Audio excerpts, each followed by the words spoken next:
What's going on, everybody?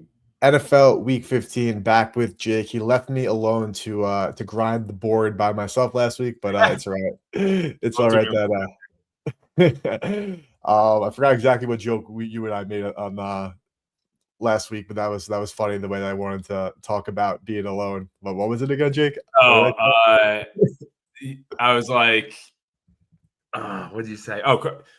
I'm making you crank this one out alone. Yeah, I was yeah. I was like, like, yeah, but I heard you. I know you like to crank them alone more than together. So Yeah, no, the obviously always more fun with a little bit of extra insight here from Jake. Has also had a nice bounce back yesterday after I know you had a tough Sunday, but that's what you get for not being here for me to talk you off some of these bets, probably, right? yeah, could have been that. Could have just also been. I've been having a pretty good NFL season, so I was due for one of those just like blow up weeks. I had it in college football like a month and a half ago where I just couldn't hit anything. But yeah, I mean, I had a great bounce back on Monday. Swept the NBA. I mean, swept the NFL plays. I had four of them, and then went 2-1 in college basketball. So I got everything that I lost on Sunday back, plus like zero point 0.4 units. And there's no better feeling than that. You feel so in the dumps after like one of your worst days of the year. You lost a lot of money, and you're like, shit. Do I even want to do this again today? And then you just grind right through it, and then you come out, you prevail on the other end. So it's a good feeling. Absolutely. Glad to hear that you bounced back. And yeah, variance, as we know, is inevitable. So can't be cranking out 6+ unit winning days and weeks every single day. Impossible. When he says that they are doing that, they're lying right to your face. But Jake, we had a fully loaded card, so I think we dive right into it. We have no more buys. Like, we're in this final home stretch. Obviously, CFP is down to the playoffs now, and NFL is finalizing playoff spots. We have a couple of teams that can clinch this week. Obviously, a bunch of teams that got that E next to their name, including my Washington Commanders, which of course we will talk about. But starting with Thursday night, as always, Buccaneers, Falcons. Falcons obviously going nowhere, but the Buccaneers, I mean, that NFC South is just really getting close there with them in Carolina. As close Definitely as it can be. close as it could be. And obviously, a lot of people thinking the Bucks were preseason favorites. I thought Atlanta could be decent this year, but that's the last time I ever trusted Atlanta Falcons to do anything good ever again. I should know better by now. But either way, Jake, right now, Atlanta laying 4.5, Tampa Bay laying 4.5, total 43.5, which is interesting because I was checking the markets earlier today and it was, see them like in a bit. And are we back? Oh, There we there go. we Let me go. come back. Sorry, I was lagging a bit, but I see I'm back. Either way, I was the market. I was looking at the market today, and I saw this was 44.5, basically painted across the board. But now seeing 43.5, is looking like there was some money coming in on this under that during the course of the day today. Jake, what's your thoughts on this big NFC South matchup? Kirk Cousins going against Baker Mayfield and co. Yeah, well, let's talk about another little old head who joined this party. Didn't Tampa just sign or picked up JPP, Jason Pierre-Paul, or Did that? I might have missed, but that'd I be don't know fun if if they they were did. working him out or if they signed him off a waiver. I just saw like he hasn't played since 2024 in the Miami practice squad, so I think he was already living down here and he just went across the way. But not that matters at all. I actually do have a couple. I have a couple plays here. First off, Atlanta. Drake London's also questionable. I think that's a really big piece for them here. Like, Absolutely. he does make a difference regardless of who's at quarterback. Kirk Cousins is capable, so I don't like it's not like he's not going to be able to throw the ball and make reads. Like, he's very capable of getting weapons the ball. And Tampa Bay's pass D isn't great. Now, I think they might be able to run a little bit here. Bijan is obviously a top talent in the league, and Atlanta has been. I'm sorry, Tampa Bay has been pretty good versus the run, but I think they'll be able to run the ball. And even though Tampa Bay has just looked bad, they got smoked by Seattle. They lost, or I'm sorry, I'm talking about Atlanta. They got smoked by Seattle. They lost to the Jets. Then they beat New Orleans, and they lost to Carolina. Like, I haven't been able to read this team really all season, but on the Tampa side, I do think that they're going to be able to score at will here. Mike Evans was officially ruled in, I believe, earlier Mm-hmm. today. I saw that. Yeah, which is great. Like, this is the first time that we're going to be seeing a fully healthy Tampa offense, something that we saw earlier this year that was very successful. And even though they're coming off of a bad loss to New Orleans, like there's no way to paint that in a nice light. And they have looked pretty bad. I think they will be able to throw the ball here. Godwin's back. I just mentioned Evans. Bucky Irving's fully back. And the New Orleans game, yeah, they lost. It's a bad loss, but it was a raining and really a gross game down in Tampa. So I took that offensive performance kind of with like a little grain of salt. And the last 4 defenses that they saw other than New Orleans have been Arizona, the Rams, Buffalo, which Buffalo could be good, could be bad, but they still scored 32 on them, and then New England. So they've been seeing some pretty good defenses over these last 4 games where they haven't been playing that well, and I don't think Atlanta's really on that caliber. So the best bets I have here, I did take Tampa Bay -4. I got that at -110 on Hard Rock yesterday. I'm taking Tampa Bay team total over 24.5. I locked that in yesterday at -108 on FanDuel, and I'm taking Egbuka over his receiving yards. The line wasn't out yet, and I didn't look today just because I wanted to finish up the rest of the card here.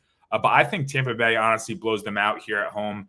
I think they bounce back with their healthy lineup and look more like they did in the beginning of the season.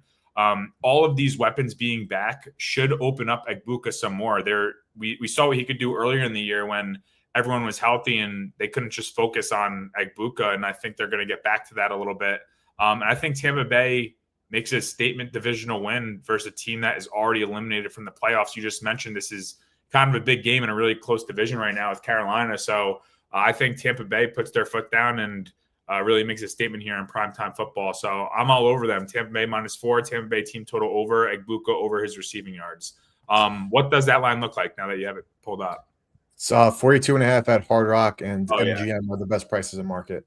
I'm liking that. I'm liking that a lot. So I actually kind of disagree with you. I think the Falcons are like absolutely live, and I wouldn't be surprised to see. Now I'm not at a point where I'm like betting it, but I would not be shocked to see like Tampa Bay lose this football game. I actually do agree with the under, and now that they've moved under a key number of 44.5, I mean there could be some more out there. So I gotta check the market as we speak right now. But the Falcons defense is good. Like it still is pretty good. And I know like what happened against the Seahawks last week, but if you look at that game, there was a lot of like really just like terrible turnovers and like terribly timed turnovers, especially in the second half of that game. You also had that touchdown by Darnell Mooney get like taken off the board, which like really looked like it should have been a touchdown. Not the same situation as like the Isaiah Likely in Baltimore, but like a similar one where it's like really like baffling that like that. I shouldn't say baffling because like Likely's I think probably wasn't the catch, but like one of those where it's like really like if there was a standardized rule, it'd be different. But like one referee crew is probably calling that a catch, or the other referee crew might not call it a catch, which is my problem with NFL officiating. But I'm not going to go on that rant right now. But I don't think that loss to Seattle, even though they scored 9 points and got destroyed, was as abysmal as it might seem. But where my problems still come in with Tampa Bay is like, while I don't put too much stock in like divisional games this late, because we know how much nonsense can happen in divisional games, and it's like due to happen like one of those every single year. I'm still just like really down on, I shouldn't say down on Baker Mayfield, but like again, I pulled up the numbers like weeks in a row. Like he's still sitting toward the bottom of the league in EPOA and completion percentage over expected composite since week 8. He's at quarterbacks behind him being Shedeur Sanders and JJ McCarthy, and the one guy in front of him though being Kirk Cousins, who I'm not high on, but I do know that he can be the guy to make the throws if need be. So we'll see if there's a 44 out there right now anywhere. But considering the prices and market, looks like there is this one at Profit X right here. But I do want a 44.5 because 44 is the key number. And looks like there is one at Novig. So I'll go on that record there. But my actual best bet, something that I played, and Jake, we're on the same page. I played Egbuka. I actually got 44.5. So now that it's 42 at MGM is looking better. So that got a little bit worse of a line, but looking at the rest of the market, I think there's just still EV anyway, because it's 45.5, 47.5 at DK, 48.5 at FanDuel. But I think that this is another byproduct of like the Mike Evans news. I think that having Evans back is actually going to open things up for Egbuka. I think thinking that Evans is going to play this game all the way through is like a bit of like a fool's errand also. Like, I don't know if he's coming out there and running 100% of the snaps. I think that's doubtful coming off the injuries that he's come off of. And the Egbuka, like we're looking at his lines right now, dropping 40, 32, 42, 15, just some really terrible numbers based on his start. And no one's really going to be happy with only putting up 15 receiving yards in a game ever. But that has to do with some drops by him. I noticed in the last couple of weeks also Mayfield being a little bit inconsistent. But Egbuka, I think we're at a point where this number is sitting too low, where if he converts one of the catches that he drops, or if Baker puts the ball on the money that he missed, where we're actually getting a discount now that Evans is back. So same page on the prop. From a game line perspective, though, Jake, seems like we're a little bit on different sides, though. I'm not I haven't bet it yet, so I'm not really fully going against you. It's just like the Thursday night ugliness, the divisional aspect. Tampa Bay, I think it's priced pretty accurately, but if you're, again, like we've talked about many times, if we're talking about two teams and a price that's like on the money, like would you rather be laying or taking the points? In this situation, I would rather be taking the points. Yeah, I just think I can't overlook the Jets' loss for Atlanta. And I think a healthy Tampa Bay team is a touchdown better than them. But I understand the divisional aspect and stuff. Atlanta's got nothing to play for. Like they're hurt. How is Drake London going to play? Another big factor. Definitely a factor. Drake London is like, obviously Bijan is their everything, but sometimes I do a horrible job at giving him the football. And Drake London is necessary. Kyle Pitts has done a decent job, honestly, stepping in to any role. But Drake London is going to be huge. But I just think that what we're seeing from Baker and this offense, if they can get the ball going with Bucky Irvin and Rachaad White and Sean Tucker, get that three-headed running game going, then I think that will take a lot of pressure off them. But Atlanta's got a pretty good run defense, and we know Tampa Bay has historically had a good run defense, and to start this year had a good run defense, but last couple of games has not been the Tampa Bay defensive front performing at the level that we're used to them performing at. Yeah, I can agree with that. We can agree to disagree, but we love a little good banter here in the first game. What's the fun in agreeing and everything, Absolutely. I love going back and forth here. And again, your opinion is stronger as you've placed a wager on it. We're not fully on opposite sides here, but I do feel more strongly of anything though, besides the Egbuka, which I played on the under though, to make that clear. All right, Jake, we got a fully loaded card. Yes, AFC West, Chiefs, Chargers. Now, obviously, the Chiefs dream is donezo, right? The Chargers pull off that win on Monday. The Chiefs are now in a position after their loss where they don't control shit. They can go 4-0, but it doesn't matter if they go 4-0 based on what LA and what Denver does for the next couple of games here, and both of them have relatively easy schedules, Denver more specifically here.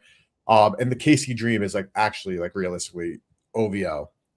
That being said, they're still laying 5.5 points at home because when you look at the market, they're still the third best team rated in the market, because I honestly agree with that. With that being said, it's a great position for Kansas City in the sense that the Chargers are coming off a short week in overtime, and we saw Justin Herbert get hit actually 25 times in that game. That's never going to be good for the health already with a broken hand, and overtime on short week is not good for any defense. But at this point, Jake, I can't bet anything Kansas City Chiefs related. What's your head looking like on this Chiefs Chargers game? Yeah, I mean, to be honest with you, I have no clue. I think the number is so wrong. And I do have a best bet here. I took the Chargers plus 4.5 at -108 on FanDuel, and it comes down to getting, in my opinion, the better team at plus 4.5. The Chargers are the better team right now. I'm sorry. They are. They have everything to play for. Kansas City's never been in this position either. But for the last 9 years, when have they been in this position really where they have to win at? Usually they're sitting their starters the last game of the season. They've been in this position. Kansas City is just not the better team. Yes, the Herbert hand issue is a thing. They're on the short week, but still, we're talking about 4.5 points here. I looked at this and I was like, this has to be wrong. How's it not the Chargers that are the favorite? The market's already disagreed and is already bumped to 5.5. Yeah, that's absurd. I don't understand that, and it seems trappy. To me. It seems trappy, but I just can't pass up on taking the better team at plus. They're plus 5.5 now. Well, yes. I got them at 4.5, so that sucks. But it is what it is. And it wasn't juiced. It was -108, so it seemed like it was moving more towards 5 than 4. I probably should have waited, but it's not like 5 is a crazy that big of a difference when it comes to football terms and football No, numbers. not at all. Your vaunted though HR though, even at one of the last 120 though, you got a 6 still sitting there. Oh, damn. Hard Rock's gonna make me throw more money on it. We'll see. I have some wagers out there, as you'll see throughout the rest of this stream. But I did take the Chargers plus 4.5, and really, like, I don't see Kansas City being able to throw on them. Also, I think that they might be able to run, but Kansas City hasn't been like great at running the ball. They've been better. I'll give them that.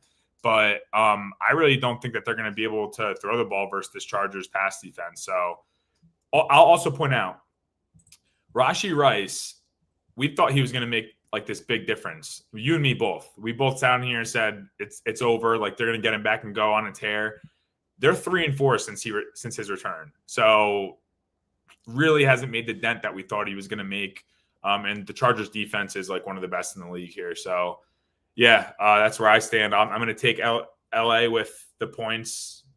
If that goes up to plus 6.5, I mean, I'm gonna put more money on them. So yeah, no. So I'm similar to last game where like I'm not betting it, so I'm not going to like dive, I guess, too deep into it. But I think that saying that the Chargers are a better team than the Chiefs is still egregious. Like that's just like how are they better in any way besides the fact that they have a better record? But if you're looking at records, then we might as well be at the elementary school table. What is Kansas City that much better than, other than like, I'm talking about this season.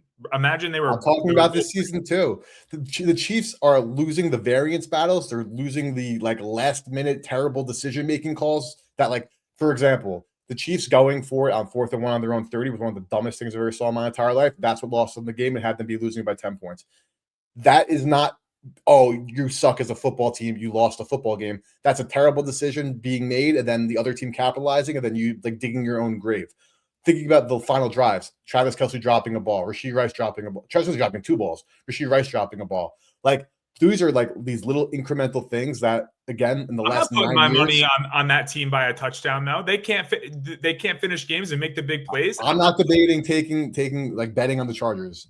I think that's the Chargers. On the other hand, the Chargers make those plays at the end of the games. They've been showing up in these spots like where it's been a closer game. Not saying it's going to come down to that, but does that actually equate to a better football team? Does that equate to taking the points in a matchup? Sure. So what does that? Better football team. What does? The overall like talent and pedigree on the Kansas City Chiefs is still much better than Los Angeles Chargers. The answer is the betting market. They're 6-point favorites. Like you can disagree and take the 6, but that means you're telling the sharpest people in the entire world that they are at minimum 6 points wrong. That's just like I don't know. Like I don't have those. Listen, it's just my opinion. I'm not a bookmaker. I do my research based on numbers, and numbers don't lie. Like you're not going to win. You don't think that these lines don't come from like 10 times more advanced algorithms that you're looking at like on your computer?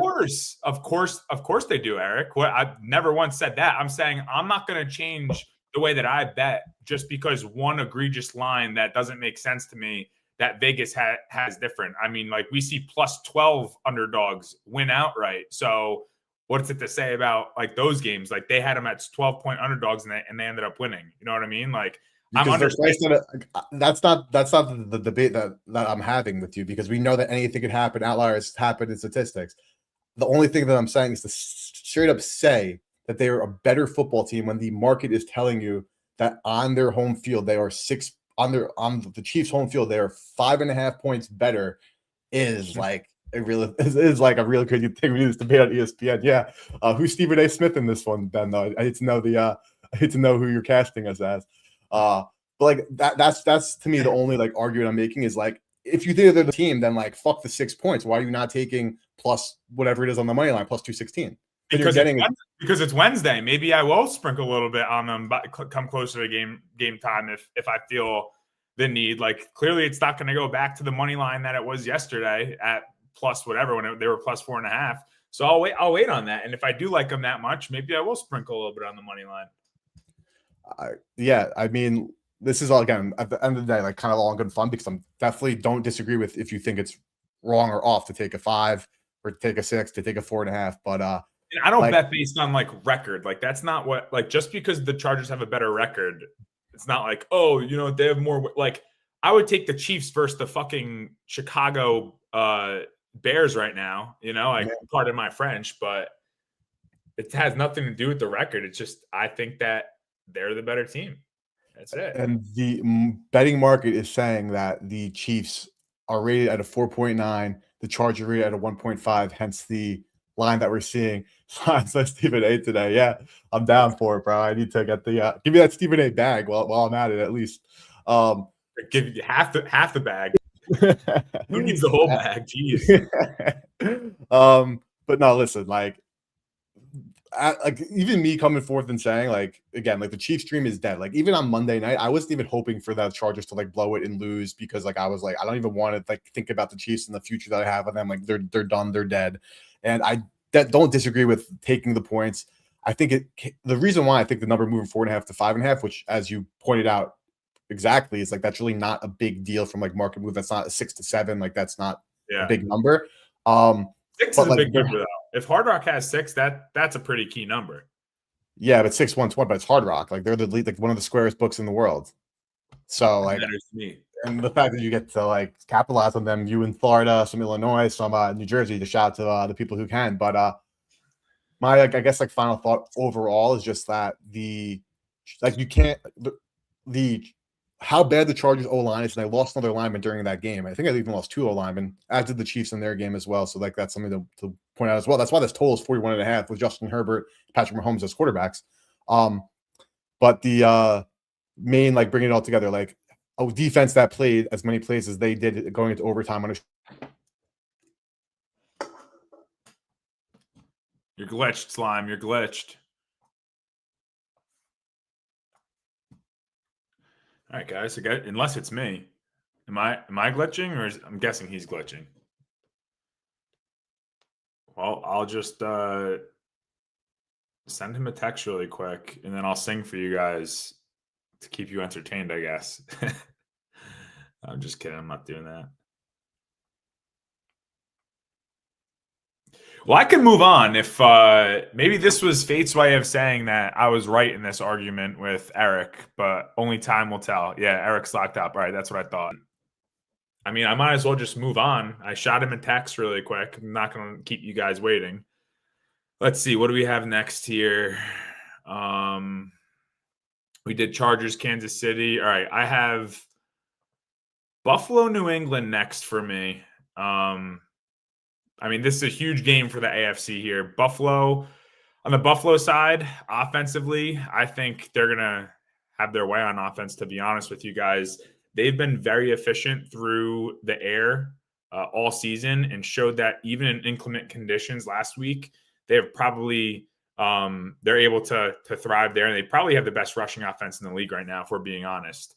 New England, their pass defense, on the other hand, has not been good all season, and their run defense used to be elite. I remember I've been on the show absolutely harping on the New England run defense being up there with Seattle and probably one of the best run defenses in the league. That really dropped in the last few weeks here. So I could see Buffalo actually running a decent amount on New England. I think they're going to be able to throw on New England regardless of the conditions. Then on the New England side, Drake May has been great. We come on the show every single week and say how great Drake May is. But the Buffalo pass defense has also been pretty good lately. And I never thought I'd say that this season, to be honest. But yeah, they've been good. I think New England might be able to run just because Buffalo's run defense is not good. With that being said, New England, they've had a spurt of running the ball a couple weeks back where we're like, okay, their run game is going to really pick it up. But that's worn off really quick. And I think that even though this Buffalo run defense has been bad, I think they might be able to contain New England. It's not like New England's run offense has been good. So I don't have a play here. I do have a lean on Buffalo money line. It's kind of a must win for them too. This is a huge divisional game, like I just said. New England already got the first one of 2, and pretty much if Buffalo loses this game, there's no way that they can win the division. So monster game here for them. Even though it's away, Josh Allen will show up in this position. And with that, Eric, Wow. His Wi-Fi went out fully. All right, hold on. All right, guys. Well, Eric's Wi-Fi went off. We're still live though, so I might as well run down the entire card. I do have plays that I want to give out to you guys. Now I just won't have Eric here to. Where is he? Now I just won't have Eric here to debate me. So I guess it's my way or the highway. Really quick, Jets Jacksonville. I don't really have anything for this game. I like Tootin to score a touchdown at plus 260. I got that on Hard Rock, but again, this was yesterday, so I do not have any clear cut evidence of other books being at different prices. So I like Tootin to score. I think at plus 260, he's been getting some good burn over the last couple of weeks, and that's a really good price. Buffalo, New England, Arizona, Houston. All right, I gotta wait for Eric for this one. I'm back, boys. Eric, all right. They can't hold me down, brother. They can't hold me down. They can't keep a dog down. Everyone was just agreeing with me too. I'm just kidding. The comments that you got kicked off because I was right in the Chargers argument. But anyway, I just ran through Buffalo, New England while you were gone. Okay. I just had that there. Long story short, I had a lean on Buffalo, and then the Jets Jags. That was one of the games I had nothing for. I like Tootin to score a touchdown at plus 260, but I was only able to get access to Hard Rock there, so that's it. Then I was about to hit Arizona Houston, but I got some good shit in that game. All right, but I got to stop on the Buffalo New England quickly because I agree with you that with the Jets injury report, their QB situation, like there's nothing to really talk about right now with like the Jags and the Jets. Yeah, the Jags and the Jets. The line's like 13 or something. So yeah, that's that line is like so. Jacksonville, I'll tell you that much. Yeah, 13.5 now, probably 13 at some shops, depending where you look. But that game, like either way, probably wouldn't have any thoughts. But this Patriots Bills game, bro, this is a massive game. This is not one that we could gloss over. I know you were riding solo there a little bit, but you want me to give you the Spark Note version of what I said, basically? Yeah, I do. So I said the same thing. Huge game for Buffalo. Here we go. So I think this is a monster. Buffalo has to win. If they don't win, there's no shot they can win the division. True. And I think that Buffalo is going to be able to actually score. I think the New England pass defense has not been that great. We just saw that Buffalo could score in kind of crappy weather, so it doesn't really matter. We've seen Josh Allen do that year after year anyway. And we were on here talking about how good their run defense has been on the New England side, and it really hasn't been that great in the last couple of weeks. No. So, and then they're going to see a Buffalo team that runs the ball all over everybody. So I like that on the Buffalo side. I think they're going to be able to score. On the New England side, I think the pass game is going to make the run game. Buffalo is terrible, but so is New England. And like they were decent for a little period there, but they went back to kind of being mid. So I think Buffalo on the money line is the way to go here, but it's just a lean for me. Yeah, I'm with you on Buffalo. And just like I do want to take a second to like revisit how crappy the quarterbacks that the Patriots have faced have been.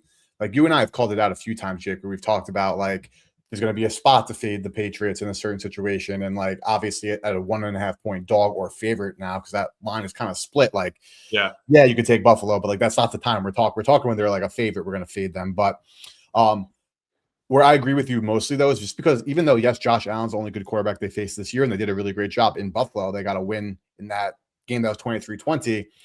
Buffalo's offense is healthy now. And yes, their defense is injured, and we know what Drake May and teams, but to me, where that leads to is bad offense, or excuse me, for the Bills, bad defense, great offense. For the Patriots, mid defense, great offense. Over. Even with the Bills loving to run the football, yes, they had some serendipitous turnovers against Cincinnati last week that led to them being able to, score some points on the defensive side of the ball or like put them in good field position. I've also seen Drake May have some issues with like some turnovers, and I don't think that we're going to be seeing just like such ticking clock where it's a bad situation. I actually am all into the spot where like there could be some big runs, some big holes, some like big gains that like yes, the clock will tick on the ground, but they'll lead to better field position. So over 49.5, I think we're in for a fun shootout in this Buffalo. No, I agree. I'll add, if Buffalo could smoke them, they're going to. Like, if they can run this shit up, they're going to run it up. Yeah. Just because they already went and beat them in Buffalo, it's a huge game. Like, they're trying to make a statement. I think they do. I think they absolutely like need to. They want to. And again, the Patriots team, I think they're like relatively real, right? Like I think that like obviously now they're the number 1 seed, and like that's not a hot take because of how it's turned out. But again, their quarterbacks they faced have been horrible. But I think the Patriots do have some like real shit going on, that they're not like this total fluke where like Denver, for example, like missed me with all that shit. Like Bo Nix isn't winning shit. Drake May, Vrabel and co. I would not be surprised if they're playing an AFC championship game. Like honestly, I wouldn't be like totally shocked. Oh, it depends who they face, and I'll fade the shit out of I them. wouldn't be shocked with whoever comes out of the AFC at this point. Yeah, absolutely. But like, let's keep ripping here, Jake. Ravens Bengals. Now the Ravens, man, they don't want to win. Buffalo, where like their team is still good, like it's still the same pieces, but like I mean, not Buffalo, to Kansas City, but like Lamar has been playing poorly when the games, even when he's coming back from injury, which is less than ideal. But also, Jake, I don't know if you saw. Did you see the video of the final play in Baltimore where in real time you couldn't see it, but when it looked like in the all 22 that DeAndre Hopkins was wide open in the back of the end zone, and Andrews like can't really blame Andrews for it, but like he comes to the screen just at the end and like gets that hand up and tips it. But like that pass was not intended for a Mark Andrews jump ball. D Hop was wide open in the back of the end zone. Did you see that? I did not see that. Obviously, I saw the likely catch or non-catch, whatever they call it, but I did not see that. Now I'm curious. Again. Yeah, I'll find that video. I don't know if I'm allowed to play it for like streaming laws or whatever, so I'm not gonna play it here. Maybe I'll quickly drop a link if I find it on stream. But if everyone didn't see that, it's just like it's doesn't really matter. I'm only pointing it out because it's just like another like game of inches situation, like so tight. And Baltimore should have won that game with one the likely nonsense, but like probably like not a catch, honestly. But two, like yeah, that ball was not supposed to be Mark Andrews' hands on it. That was going right to D Hop. But either way, this Bengals team smoked the Ravens on Thanksgiving. They're coming off a loss where, again, those turnovers that they threw to Buffalo really was the ended up being the killer there. And now the Bengals, who were 8.5-point dogs on Thanksgiving, are now 2.5-point dogs to Baltimore. And Baltimore needs a win more than anything. But similar to the Chiefs, Jake, I just don't trust the Ravens to win a football game, no matter how badly they need one. Even though, again, they were this close last week and they probably shouldn't have lost. It's one of those years where nothing's going their way. Yeah, I mean, it's gonna happen to the best of them. And never thought I'd say this, but like, what is Lamar Jackson has to be hurt, like low key, because yeah, I mean, does he showing look up on injury reports every week since the injury too? He's been practicing limited Wednesday, like he has not come back and like practiced the full Lamar Jackson week. Yeah, and I really just don't know how much I trust him in this pass offense right now. I haven't seen him struggle like this probably since his rookie year, if that. But on the bright side, it's the Cincinnati defense, so it's not like he's playing the Seahawks or some crazy defense that he should be worried about.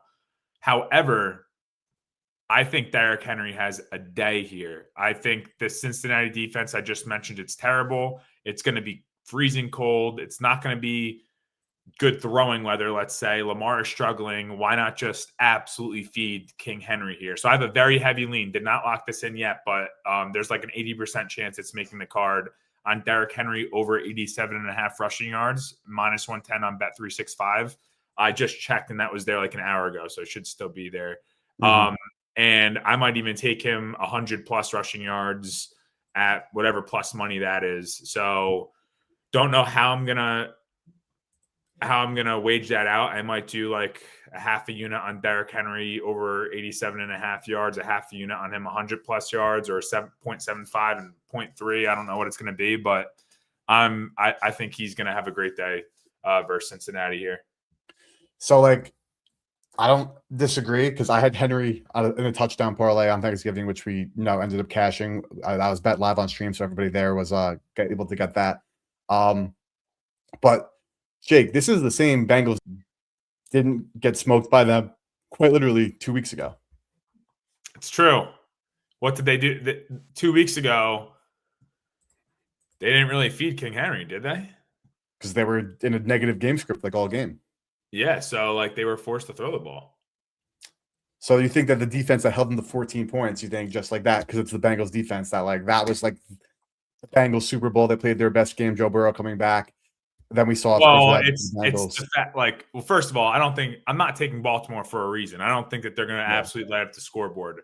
I'm saying, can the Cincinnati defense, that it's not like they are a good defense, they're a bad Yeah. defense. Can they do it Yes. twice versus an offense, a divisional offense that is very capable? Like, most of the times, any other year, we're taking Baltimore here. I mean, well, let me step back. Cincinnati has Joe Burrow back too. That's a big factor. He's clearly showed that like he makes a difference as their quarterback. We all knew that, but like he's an absolute game changer. Yes. I think they're also going to be running the ball to keep the ball out of his hands. You know what I mean? Like they're going to try to milk clock if they're seeing success. And again, Cincinnati's defense is not good. And what I saw news about Hendricks isn't Hendrickson is on the IR. He's donezo. So that's also huge. But yeah, I mean, I'm not going to sit here and say Baltimore's going to smoke them. Don't have the faith in them, just like I don't have the faith in Kansas City. I just think they have been able to run the ball all season. Cincinnati's defense is not good.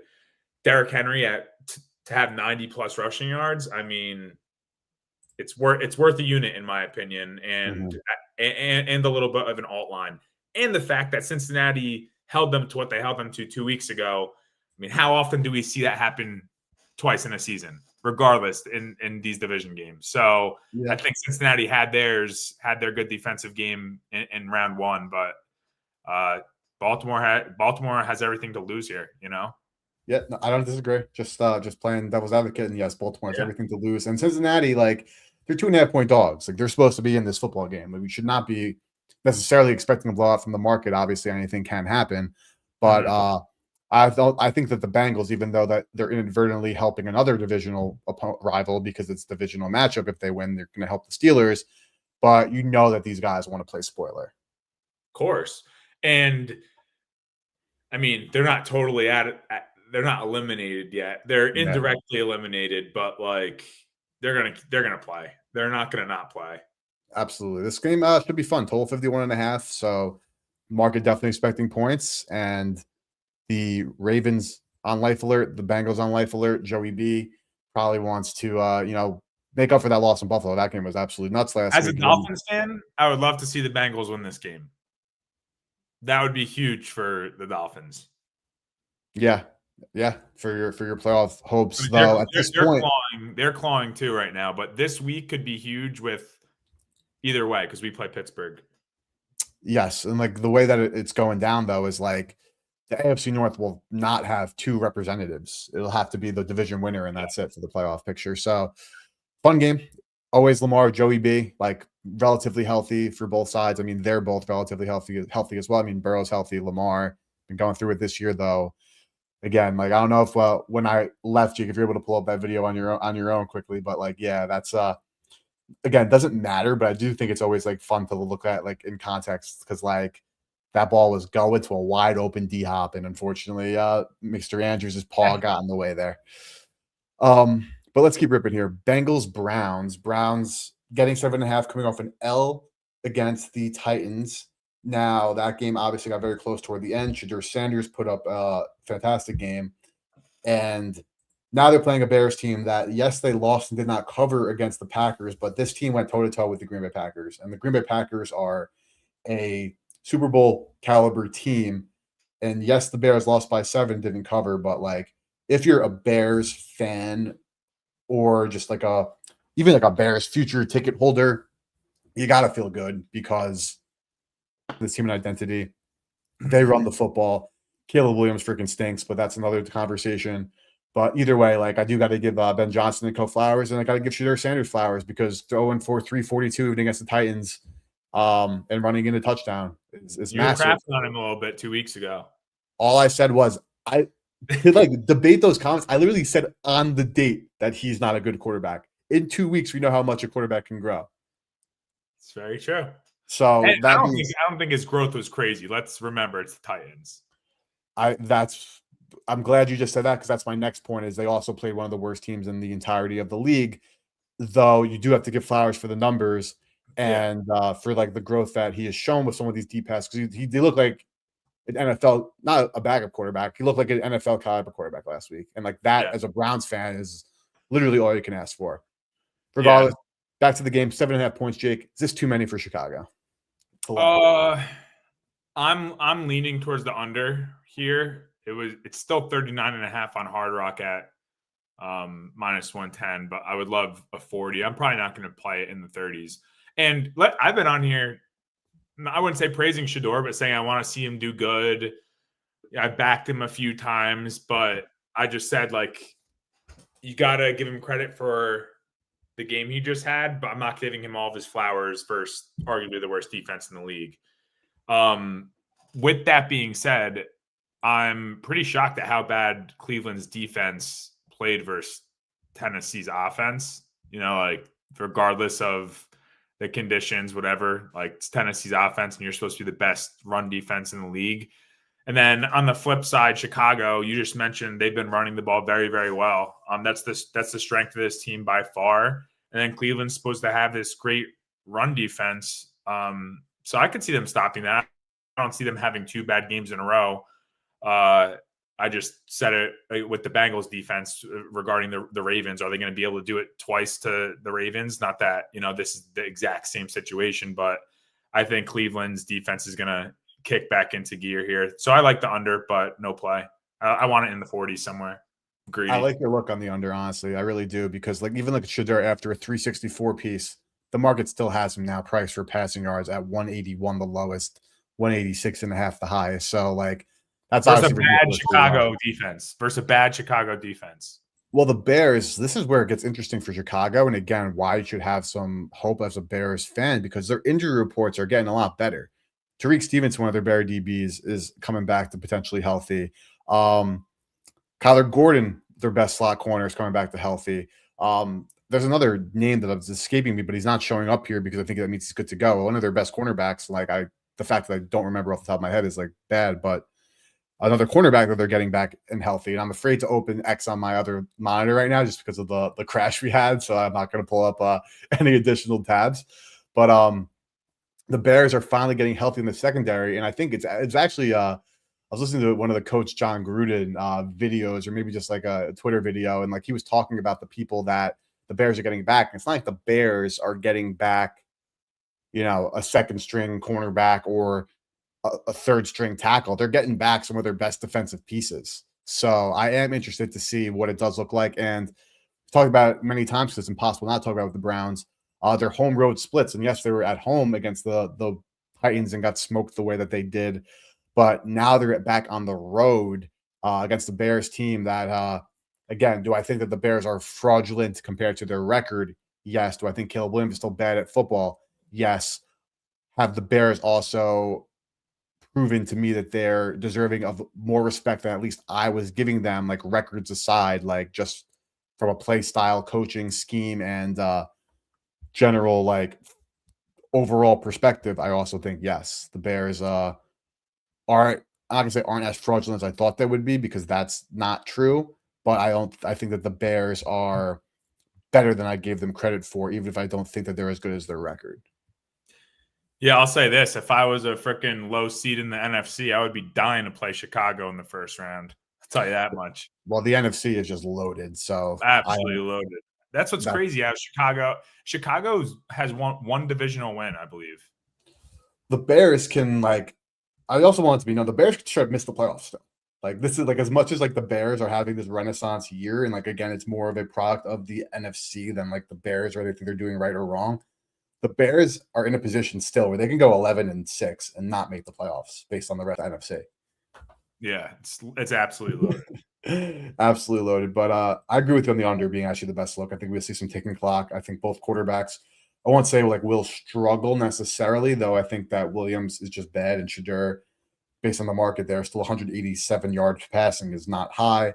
Both teams would love to run the ball. And I don't think, especially if the Bears injury report is even better than we're looking at right now, that it's going to be tougher for Shedeur, because then they actually have their best cornerbacks, not just getting back cornerbacks. So very curious to see if the Bears can make a statement. And I do think the under, though, is the best look there. But Jake, let's keep on ripping here. My commies heading into New York, play the Giants. I didn't bet anything Washington related. Actually, I bet the under last week, which hit because I know my boys. I had bet the under because I thought they could shut out. I thought they put up a little bit more of a fight, but either way, it got to the window.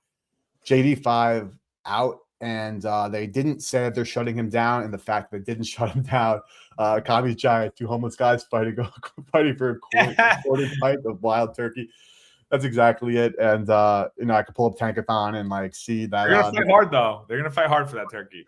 Giants going off a bye. Jake, I'm due for a monologue, so I'll let you go first here. What's your thoughts on Giants commies with Dart and Co. off the bye and commies coming off a shutout L? Yeah. Call me crazy. I have a best bet here, and I'm taking the over 46.5. I got that at -120 on FanDuel yesterday.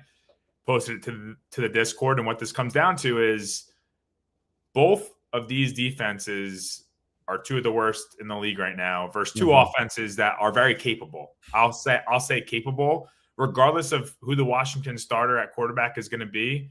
I think both teams are going to be able to score pretty easily. Mariota has actually been pretty good in the games that he's played. Like, he hasn't been besides bad. the turnovers. Yes, he has. He's been good at moving the football. Yes. I'm all over the over here. I got 46.5. I think that's a good number. Obviously, like, we're seeing much better teams at 40. We just liked an under at 39. I mean, mind you, they were different teams, but obviously they're expecting some points here. I also like a touchdown score here that isn't officially played, but I like McLaurin to score at +195. It was on Hard Rock yesterday. They were the only ones with the lines. But I think it's going to be a pretty high scoring game. I think McLaurin gets in the end zone pretty easily, probably in the first quarter or something like that. But just to make it easy. But I'm all over the over, 46.5. I locked it in. So I'm on touchdowns here. Just looking at the pricing right now, Chris Rodriguez +150. Absolutely. I love that. Don't disagree with you at all on the over as a look. Just generally speaking, nothing that I bet, but I do understand why. Like you called it out, Mariota's been good at moving the ball. Commies are now without Zach Ertz, but are overall the healthiest they've been offensively, -85. And then Giants defense stinks. And then our Commanders defense, my Commanders defense is terrible. So no qualms there.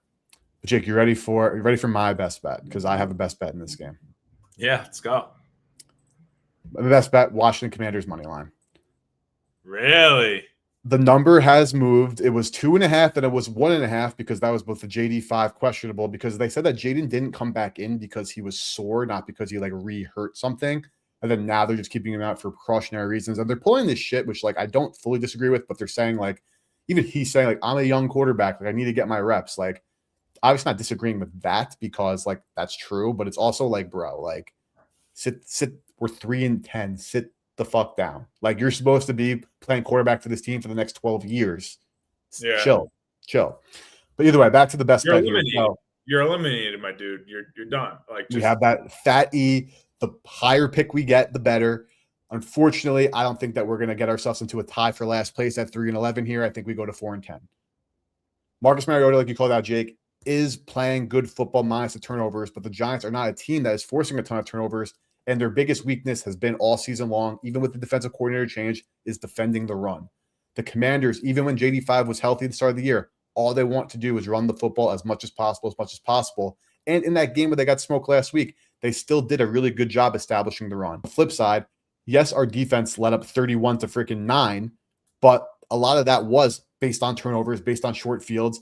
And I feel like we can't overstate, like, Kevin O'Connell probably hates Washington. Like, he was on their staff, didn't get promoted to anything, ends up going to the Rams, and ends up going to be the coach of the Chargers, and now runs a great program, one of the better offensive minds in the sport. So I'm not surprised that KOC had this perfect game plan for like a very poor, soft defense that we play. And the proof is in the pudding. They didn't make anything difficult for McCarthy, and he was able to do everything he needed to do, play his best game of the season, pretend he's good at football for 60 minutes, and move on with his life. That being said, Jackson Dart, Jake, you and I have been in agreement. I would say that he's just really still not good despite some of these decent passing games. He still has a lot of like sub 200 passing games, even against bad teams. And the Commanders, they're struggling with pressure, but they did have some plays getting to 9. though they didn't wrap up and tackle. We know Dart is mobile. But to me, this is two teams that are evenly priced. We know that there's no home field advantage at all at MetLife, probably at 1 point max. It's going to be, that stadium's going to be empty on Sunday. It's going to be freezing. If you're showing up to that game, you're on crack. But either way, you're giving me two basically evenly matched teams with an offense that I think does have more upside. The defense, I do think, like coming off a 31-0 loss, like if you have any nutsack, you are playing your hardest, which players do every week, like, or should be doing every week. But I think that this is like a man up, know the season's dead, beat up on a team where there's still tiers to this. Like the Commanders are dog, but the Giants are horrific. So still tiers to this, giving me, I think, the better team of two bad teams as a dog that I think has more motivation, even off the bye for the Giants. I told you I'd be back. I'd be getting back in, Jake, at some point. This is the week. Give me the Commanders plus 132 here. Yeah, and they're going to be giving these tickets out for damn free in the parking lot. They should be. They should be. If it's not free, it should come with 5 free beers and 7 hand warmers or something, because they're going to be paying people to show up. Hey, $20. Take this ticket for free. I don't blame you. And like I said there too, also C-Rod now 150. This is just good to market, right? Like obviously, like C-Rod, he's their starting running back, and he does get the touches. Now, toward the end of last week, they did mix it up because they're getting smoked, trying to get some JCM touches, some big nickel. What do you think of Bill? What do you think of Bill? Out of curiosity, he's had a roller coaster season. So all in all, and if you remember, Jake, back in August, I was saying like chill on Bill. Yeah. Then he had those 2 big games. Not because it rhymed, because you meant it. I think it's twofold. One, I think it's threefold actually. One, the fumbles. He had a couple of big fumbles. Like you're rookie and you're fumbling the football. That's going to get you on the bench. Yeah. 2, pass pro is still not good. He's still not a complete running back. He didn't do any pass catching work at all in college. He missed a whole year his senior year of college. Hence why I went to the 7th round. He's just not like a fully developed back. And 3 is this man right here. Chris Rodriguez is the dog. Chris Rodriguez is running his ass off. Chris Rodriguez is breaking tackles and running like his life depends on it, which in some degrees it kind of does in a sense. So I think if you're, again, way too early, like fantasy football projections, like if you're a dynasty player, you have Bill, obviously get a good deal, trade him, but like don't be dropping Bill to any waivers in any dynasty leagues. I think he'll be fine. I think you got to just give the credit where it's due to Mr. Rodriguez and give the Rook another year to get his shit together realistically. Yeah, good. I agree. I think he's going to be still good in the future. I just think he has to grow a little bit and evolve into like a well-rounded back, or just know his role, Yeah, that's the nail on the head right there. Is he's just not a well-rounded back yet. And then when you fumble as many times as he fumbles, it's only been like 3 times, but like you look at the times he's carried the rock, that's a lot of a percentage, because there's like a little bit of lack of trust there. And C-Rod again, running his ass off. So I think that's really, and even McNichols, because he can do the passing game stuff. It's like Bill doesn't have his role as this alpha because Rod's running as hard as he is, and McNichols is better at passing and pass protection and pass catching, etc. So yep. Give me the commies, Jake on the over. No disagreements. Terry touchdown, C-Rod touchdown. Let's keep rocking. We got action in this game, baby. This little toilet bowl game. We got action. This is a toilet bowl. Like Jake, New Jerseyer, me, New Yorker, Bakamis fan. Like these are our boys. We know our boys. Yeah, we know MetLife very well. Exactly. So let's keep ripping. Bunch of games still. Eagles, Raiders, Birds losing on outright. Jalen Hurts putting up an embarrassment of a performance. The positivity bunny they put up in the locker room has already been taken down, because that just doesn't make any sense to me that they would put that in a room full of grown men in the first place. But I'm not Sirianni and co. Long story short, Jake, it's 11.5 points. We know how bad the Raiders are. The Birds defense, nowhere near to blame there. What are your thoughts on this game? If you don't have thoughts on 11.5 point spread, if you have any just general Bird thoughts, lay them on me. This is my no thought game of the week. So I got nothing here. What I will say is, again, Jalen Hurts isn't going to do this shit every game. Like it's the Raiders. This is a great spot for them to bounce back and absolutely smoke them at home. But you can't – I can't be laying double digits with Philly right now. They've showed that they play bad versus bad teams too. So it's like gun to my head. I'm taking Las Vegas with the points here, but like you have to choose a side on that right now, to be honest. So, yeah, I literally have nothing written down for this game because I don't want any part of it. Don't want to watch it. Don't want to hear about it. But Jake, you and I were both on record saying we expect the Birds to come back on Black Friday. We both said we were like interested in Philly and like we thought that maybe they're being disrespected. Yeah. At this point, though, like obviously records don't matter, but they're 8-5. Dallas kind of somewhat on their tail in the East still. Do the Birds stink, or like are they going to get it together? Like, just obviously we'll see what happens, but like, what are your thoughts? It's like, wait a second, this team is actually kind of bad, or like, nah, like you're still seeing enough to like believe that a run might be in there somewhere. No, I don't think that they're bad at all. I mean, we've seen them beat good teams like Detroit, Green Bay, and recently, like really it's their offense that has looked bad. And defense wins championships, dude. If you have a good defense, you get into the playoffs, anything's going to happen. Those games are going to be 13-6. They're going to be 17-14. If you give up 26 points in the playoffs, you're going to lose 70, 80% of the time. And I wouldn't consider them bad. I think they're going through a lull. Like in the beginning of the season, they were one of the top offenses. Jalen Hurts looked great. Obviously, Saquon's been struggling all season, but like he just had a pretty decent game, even though they lost. I think they just need to click and come back into full form. They're a team that's like this stretch happens to them every year at some point of the year. Sometimes it's in the beginning of the year. Everyone's like, oh, fire Sirianni. The Eagles suck. This isn't their year. Sometimes it's in the middle of the year. They start undefeated and they lose 5 in a row. And everyone's like, oh, do they actually suck? Sometimes it's towards the middle to the end of the season, which I think is the worst time. Like this is when you want the shit to start clicking. But in short, to answer the question, I don't think they're a bad team. They're going to still win the division. They're going to still go to the playoffs. Like Dallas needs a miracle. I wouldn't say a miracle to happen, but like they need Philly to basically lose to Vegas here. And right? Philly plays the commies twice, though. They have Vegas, commies. I forget who, but then commies again. So like definitely a cakewalk there for Philly. Yeah. So that's what I'm saying is they're going to make the playoffs, and there's no better way than to smoke a couple bad teams going into the playoffs, get your people healthy. In those games, they're not going to probably have to play full games if they're winning all the entire time. Like rest some guys a little bit indirectly and go into the playoffs with momentum. Not saying I'm putting any money anywhere near Philly. Like if they play bad versus Vegas, then yeah, I think they are a bad team. Like there is going to be a breaking point where you got to make a decision on are they worth investing in long term? Yeah. If they're going to go to the playoffs, like, is this a team what I'm looking at is they're going to go to the playoffs. Is this a team I'm going to want to fade? Is this going to be like a Bears if the Bears make it? Or is this going to be like a team that is going to be undervalued because of this little stretch where we could take advantage of in the playoffs? You know what I mean? So absolutely. That's where I stand here. That's why I want nothing to do with these games. I just want to see how they play out, see like what they do, and then make my decisions in the postseason. And I feel you on like Vegas at 11.5. Also, like Philly played overtime as well. They're coming back from the West Coast to the East Coast. That's never a great travel spot. What do you think of that? The final question for you: better team, Chiefs or Eagles, right now? Chiefs or Eagles? The Eagles. That's the craziest thing I've ever heard in my entire life. But all right. Right now, today. But they're playing tomorrow on a neutral field. Who is favored? Who's favored? I mean, the Chiefs are probably favored they're probably like minus 120, 130 favorites.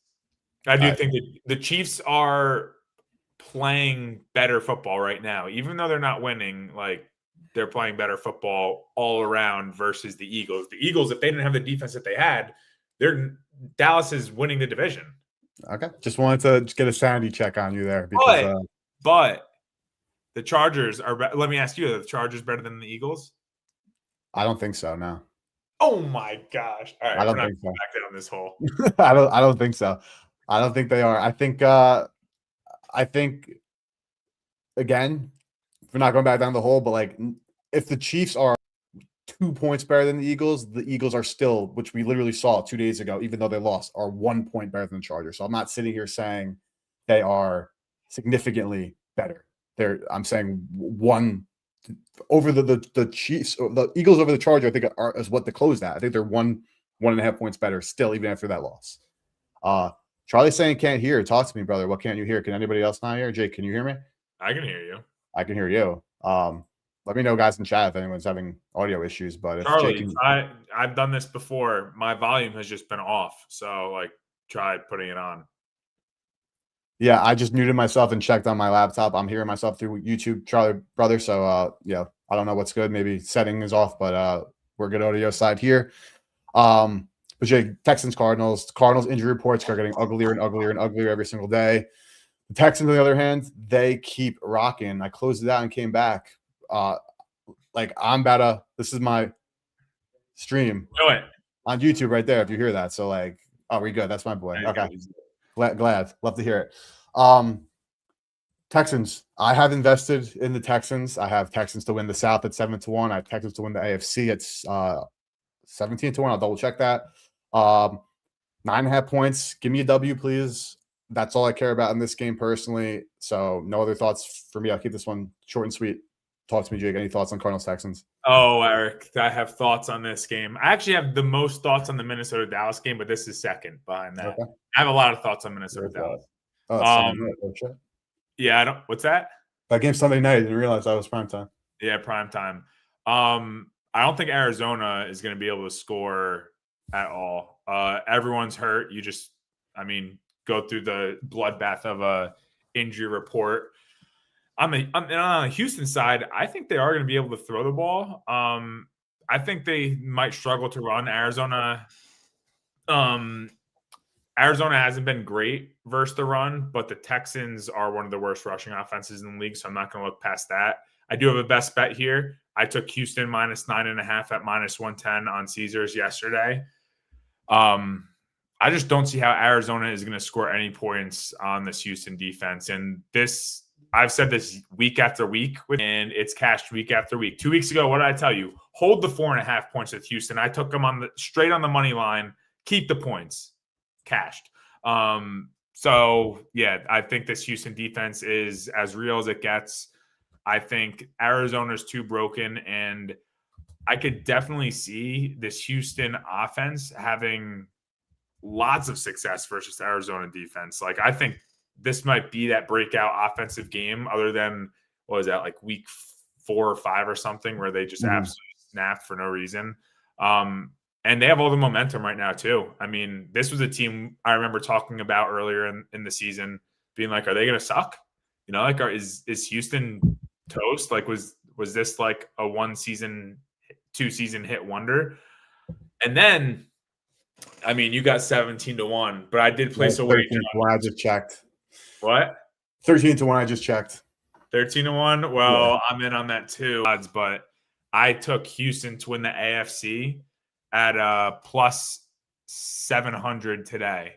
So I pretty much, my thought process behind Houston winning the AFC is I'm not bought into the Broncos and I'm not bought into the Patriots winning the AFC.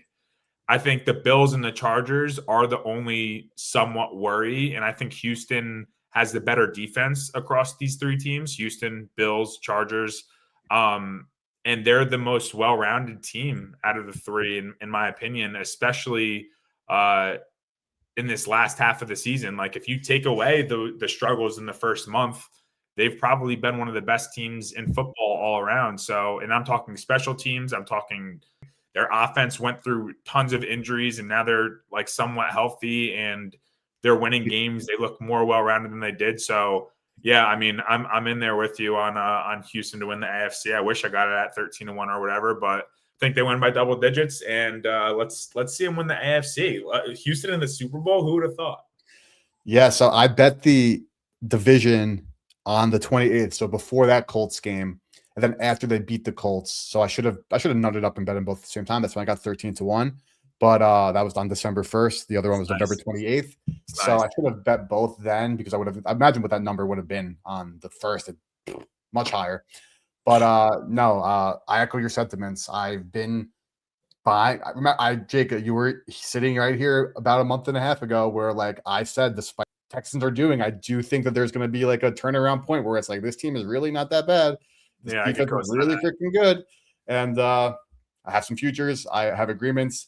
9.5 is always a lot of points for a team that struggles to score. And I think that the downfall for the Texans could be if and when a team does score 21 points on them, and them scoring 24 is like going to be tough. But yeah, but I don't think way. Arizona is that team. Like, I agree with you. I agree with mean, you I'm there. talking playoff wise. Like, Oh yeah. like that could be the Achilles heel. It's like that one, Stroud fumble turnover at their own 10 that like gives like similar to like the Seattle game where like they have a couple turnovers, the defense on the other team scores a point. That's going to be the Achilles heel for the Texans, and it's very viable because also DeMeco Ryans is a terrible, terrible, terrible game manager. So like those are like the real concerns. But do these boys ball out? And are they healthy? And are they better than they've been? Elijah Higgins is a dog. Nico Collins is a dog. Woody Marks is a dog. Dalton Schultz is mad good. Let's go. I'm a Tex. Let's go Texans, baby. Screw the Chiefs. I'm a Texans. Texans are my team. Let's go. I've been waiting 2 years to hear you say that. Oh my God. Music to my ears. Jets, Jags, we talked about, but I guess we're on the 4 o'clock. All right, so let's rip through these. Panthers, Saints. This one I think is very interesting. Carolina 7-6, controlling need to be the Saints team that got the best of them not too long ago. I'm annoyed at myself from bad market timing, but we'll check again here. Minus 119 at profit seems to be the best. 120 at Rivers is also bettable. Saints plus 3 all day for me here, Jake. Yeah. Nice. Yeah, no, I don't have. Oh, I'm leaning more towards the other side. I have a lean on Carolina minus 2.5. But like really, I can't get a good read on Carolina. In their last 6 games, they beat the Rams.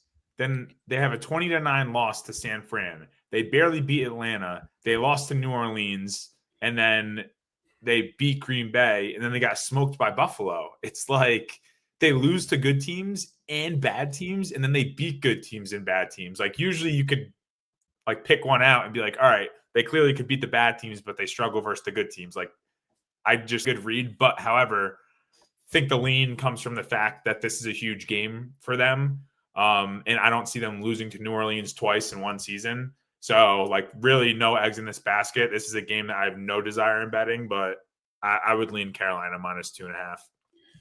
I haven't bet it, but I do definitely lean New Orleans. And again, this is the only 3 out there at 120. So like I missed the number because this was fully 3. As we know now, late season NFL, like numbers are always moving on Mondays, but they're moving a lot more like nowadays. Like those numbers are getting eaten up quickly. But I'm relatively impressed with what Tyler Shough has done so far. The Saints defense obviously has struggles, but with Carolina, like yes, they're coming off a bye here. Like they're up and down. I think it's just a product of like they're just like a very young team that's still not good. And I've talked about this as well. Like it kind of is unfortunate to a degree that they're 7-6 because this is a team that really does stink. And like getting a top 7 pick would probably be really beneficial for them moving forward because they do have some, Tet's a dog. They still do have some like overall, holes to fill, but like they're playing some like decent ball all in all. That being said, though, I'm not laying 3 points with the Panthers. And like, yes, I get that the Saints aren't great, but like I'm not nowhere near a point where I'm betting on the New York Giants or the Carolina Panthers laying points. It's fair. I'm not gonna like talk you off that ledge. I don't have that much that heavily of feelings towards Carolina, so it's just a lean, and it's literally just because New Orleans hasn't showed me anything. I was just at the game though last week. I think they got scared because I was in the stadium. They covered, so they couldn't have been too scared. Oh my god! I know. That was like one of the only games last week that I didn't hit. I had a great Sunday week.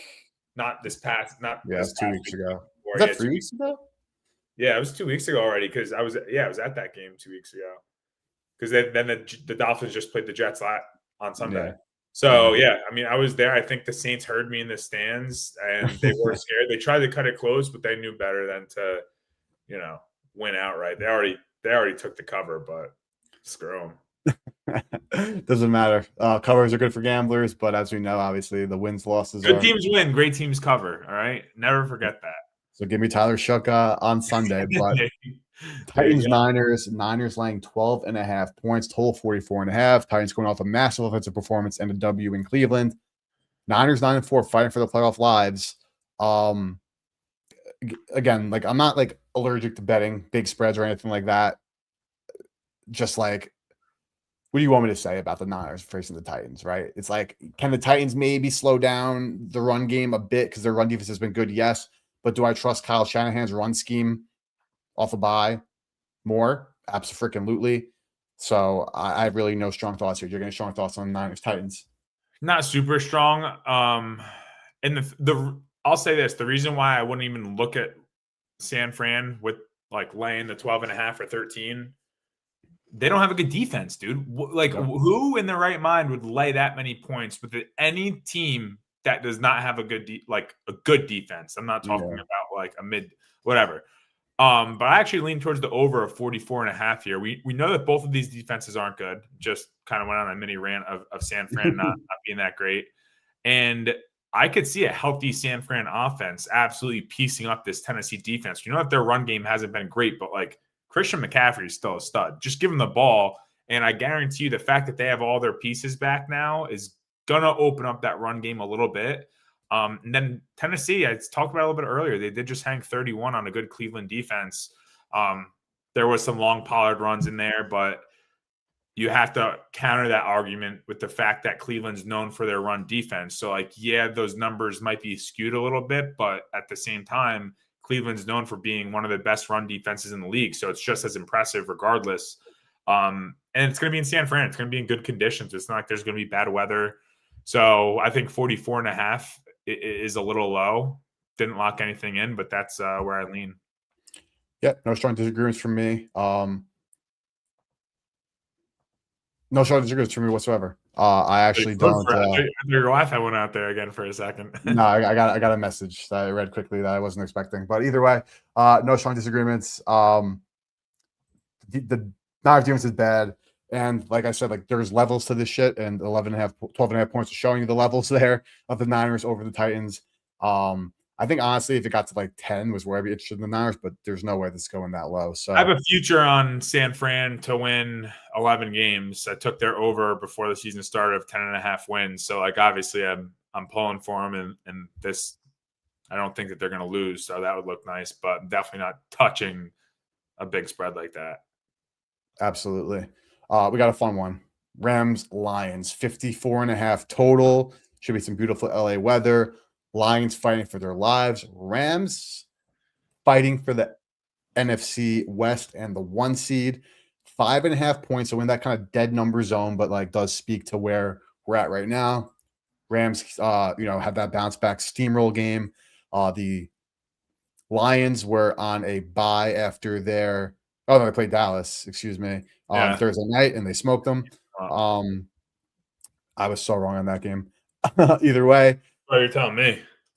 5.5 points, Rams, Lions. What are your thoughts, comments, and concerns here for potential MVP Matt Stafford in a must-win for the Lions? Straight up a must-win.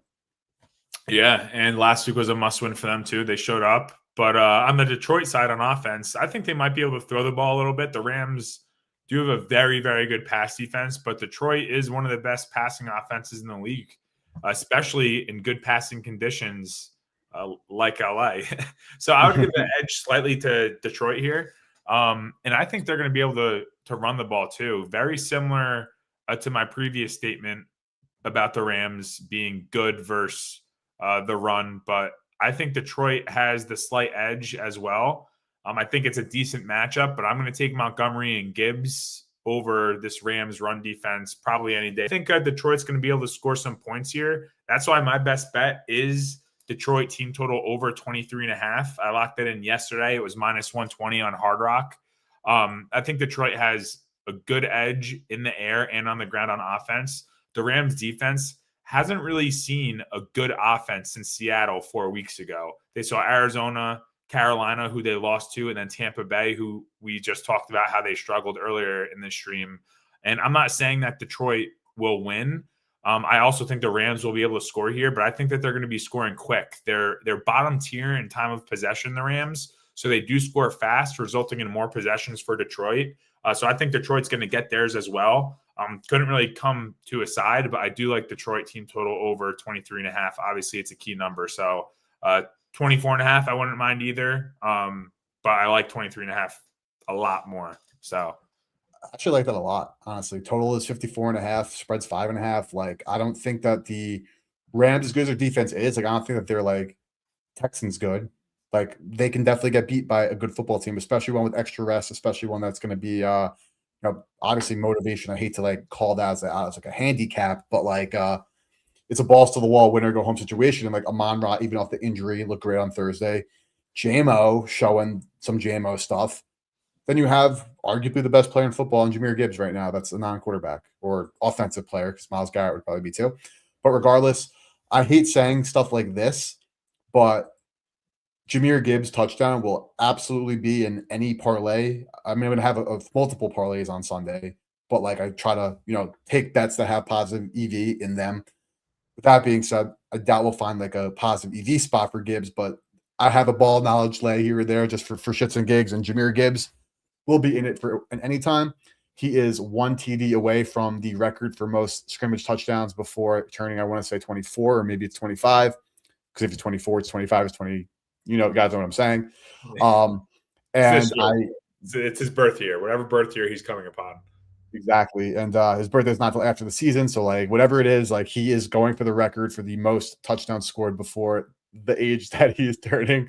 And that's a prestigious honor. And watching Jahmyr Gibbs play football, Jake, is one of the 7 wonders of the world at this point. Like, it is absurd. And just want to call it out because, 23. like, so before he turns 24, I had a 24. No, I appreciate that. Would not lay a 190 on any time, but like assuming we're going to get a profit booster too from the books this weekend, I'll definitely be cooking it up on stream Sunday. So make sure you guys are there. Some of the streams are the profitable, most epic streams, honestly. You will absolutely be seeing a Jahmyr Gibbs anytime in that lay for me. Yeah, and I want to add one thing because I'm going to touch on it when we talk about Minnesota and Dallas, but like I think them hanging 40 whatever on Dallas is more impressive than people think. Like the Dallas defense has been much better since the trade deadline. And like, I don't think they're like pushover bad anymore. Like weeks 1 through 7, 8, 9, like, pushover bad. Injuries, they had no pieces, but they made some adjustments, got healthier. Like, I think that's impressive on the Detroit side. That also helped me lean towards that team total over. Like the Detroit defense is no longer as bad as people think. And that's just my unprofessional opinion. So I think that was just a very impressive performance by them. With, you just said, like, they have everything to play for. They also did last week and they showed up, so if anything, you have all the more reason to back them in a way this week, even though it's not like an angle we always want to take. It's like, we just saw it happen. The odds are it's going to happen again, Absolutely. And again, as people who, like, at least for myself, like as a market better, like, hate saying motivation angles this, like ball knowledge that, but like because there's margins are so thin in the NFL, like sometimes, like, honestly, fuck it, you do have to do that. Like, I'm not saying you do that and you place a 10-unit bet and like unproportionately bet something on your thoughts based on the market. Like, no, I'm not saying that, but I am saying that, like, if you're a $50 better anyway and like $1 in $50 loser is going to kill you, and you are interested in, backing an opinion here or there based on something that you are seeing, or honestly, aka ball knowledge, like honestly, go for it. We just broke all the people's hearts that bet based on revenge games that are probably listening. I mean, if you've been listening to these streams for the last 15 weeks and you're still thinking that way, then I honestly have a bridge. You don't have the service. Yeah.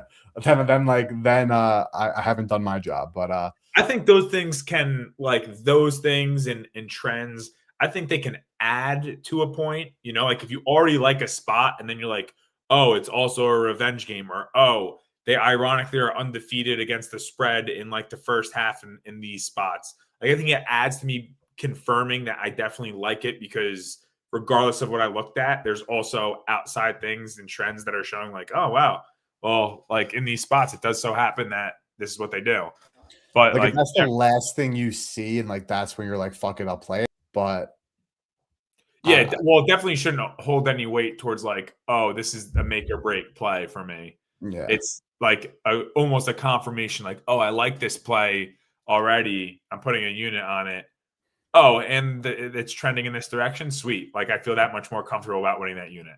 Gotcha. We got a couple more games here, last 4. But this one, God, Damn. All right. Colts, Seahawks, Philip Rivers. Philip Rivers has been at the buffet. He's been on Chick-fil-A lines. He's been being a Strip clubs. grandfather, and he is now playing football for the Colts. And I think I'm not going to say foregone conclusion he's starting this game. He's on the team. Riley Leonard dealing with the knee. Obviously, DJ season ending. And if we want at the end of this, we can talk a little bit about that because it is sacks. They went all in. Could have actually low-key saved them, though, because yes, they wanted to pay him, but now they can not pay him as much, though. Of course, they did push the chips in the middle, but digressions aside here, you have Grandpa Rivers coming in off of coaching high school football, looks obese, and is now playing the second or the best defense in football. And because, again, like tiers, I think matter more too. Like if Texans are here, Seattle's here, vice versa. As long as you put in the same tier, you could tell me whichever one's 1 and 2. I'm not going to really debate you there. Either way, this is a nightmare fuel matchup for a guy who could never move in the first place, is deadass a grandfather who is 44 years old, who was coaching high school football, and he is playing on the road probably in Seattle. If it's Riley Leonard, probably just as bad. He's a one-read guy, a lot bit more mobile than Rivers, has some mobility to him. The spread is 13.5 points. Jake, is this you got to just sit back and whatever and see what happens here, or you back in the Rivers hype? Or are you thinking this has not moved far enough? This should be 20 points. I'm not backing the Rivers hype. I mean, if anything, it should be 20. I'll say that.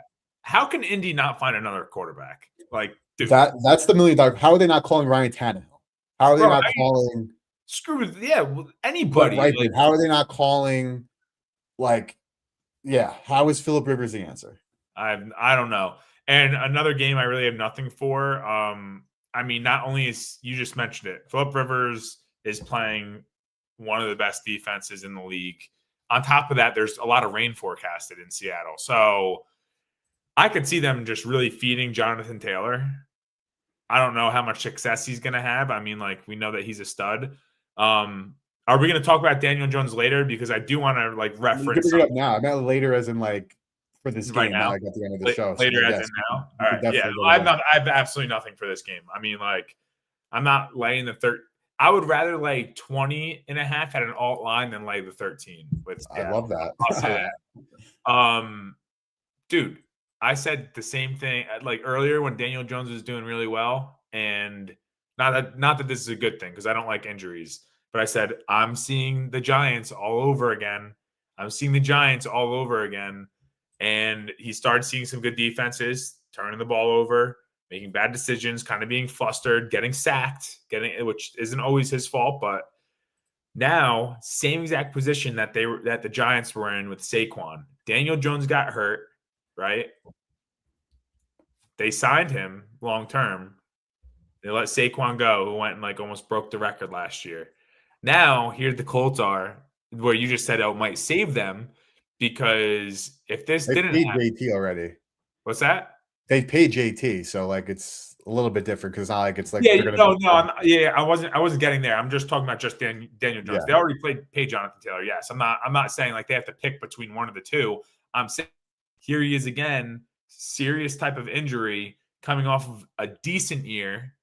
He clearly showed a lot of potential, that he wasn't just a turnover machine, but he also showed signs of the Giants days when he was under pressure and versing good defenses. And now he's coming off of a torn Achilles. It's it might save the Colts because I personally didn't think that Daniel Jones is that long-term, let's sign him for what Seattle just did with Darnold. That's not I didn't think that was going to happen. I didn't think Indy should do that. But that's just, I just wanted to bring that back up because I was having visions. Not that he was going to get injured, but I knew that he was kind of going to fall apart a little bit there and show his more, I don't want to say true colors, but more New York Giants type colors, I do know. And my first thought would definitely be to bet the under because I think that the Colts scoring 7 points might be a miracle. But with that being said, I had the under last week and the Seattle defense is too freaking good that it set themselves up for this game. The second time that happened, because in the Texans game, I also had the under, and because of the Seattle defense forcing turnovers and making plays, and the Texans defense forcing turnovers and making plays, that game went over as well. So not going to bet the under. Honestly, quick look at Colts shutout 14-1 is like honestly interesting to me for the Colts to get shut out. Like maybe I'll go there rather than bet the actual under. But long story short there, Jake, the last point I'll say on the whole like Rivers thing, I was talking about this with a couple of guys and like I was being kind of serious, might have seemed a bit facetious, but like the thing to have done with Rivers is to have bet comeback player of the year the second the news broke, because that was like 27-1. Because if somehow, some way he gets them into the playoffs, it's a no question, no brainer. He wins the comeback player of the year. The odds are already cut in half. So there's absolutely no value. If for whatever reason you want to get on the Colts train now, bet the 750 and leave the 13.5 at the door. Like go balls to the wall for lower units and like take the high variance upside potential situations. I'm not doing that. I don't recommend that. Actually, I'm debating taking the Colts team total under a half a point because I think this could be a shutout. But I don't know, man. It's just disgusting. Like I don't know how there wasn't a better option out there. / how they didn't explore even trying to get Andrew Luck to come out of Stanford or anything. Like the 44-year-old man who hasn't played in 4 years, who was, and again, like I'm not body shaming anybody, but like bro was fat. He's not an NFL quarterback. So was Big Ben. It's funny that you brought up like the defense. Like usually you want to back an under versus like when there's a really good defense, but it's almost like, oh, Seattle's defense is so good, I'm going to take the over here because they're going to score 14 activity and good field position. That like I like the over because Seattle's defense is elite. Fool me once, shame on me on the Texas game. Fool me twice on the last week's Falcons Seahawks game. Shame on me. Team total under. Fuck the full game under. Defense is too good. Other team total under. But so we got 3 more games here. 3. I mean, we got your boys to clean us up, but we got probably the most fun game of the week. The last like very difficult game for the Broncos of the season. Packers, Broncos, Green Bay laying 2.5, but at plus money. So there could be even a cheap 2. There is a cheap 2. There's a cheap 1.5 even out here at Profit X.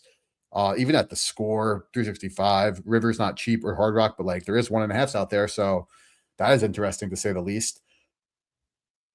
I don't have any strong thoughts. That's actually a lie. I actually do have pretty strong thoughts. I'm looking at the 1.5. How the hell am I not betting the Green Bay Packers at 1.5 here? Dude, I don't know. I mean, that's the side I'd be on. Do you have anything else to say for this game, or like to me? You want me to go and then maybe you could digest and make a decision? Let's start with that. Yes. All right. The only thing that I'll say about Green Bay that I don't like, why I'm not on a side here, is I don't think that they're going to be able to run the ball for the life of them. They haven't been able to run the ball all season, and Denver is probably the best run defense in the league right now. But I don't think Denver's going to be able to move the ball on the Green Bay defense either.